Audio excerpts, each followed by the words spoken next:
વડોદરા શહેરમાં કોઠી 4 રસ્તા સ્થિત શાસ્ત્રીપોળ યુવક મંડળ દ્વારા બોક્સ ક્રિકેટ ટુર્નામેન્ટનું આયોજન કરવામાં આવ્યું, જેમાં અલગ અલગ 60 જેટલી ટીમોએ ભાગ લીધો હતો।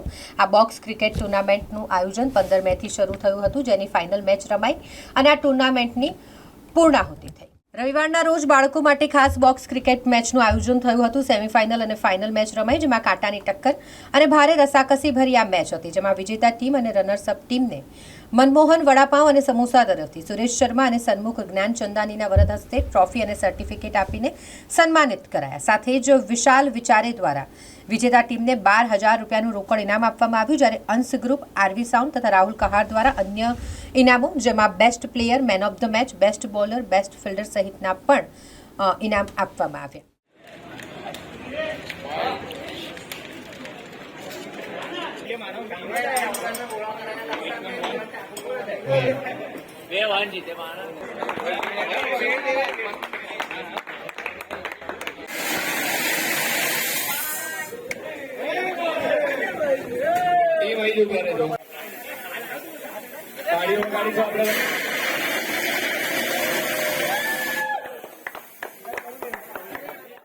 कोठी 4 रस्ता स्थित शास्त्रीपोल युवक मंडल द्वारा अँ बॉक्स टूर्नामेंटનું आयोजन કરવામાં આવ્યું છે।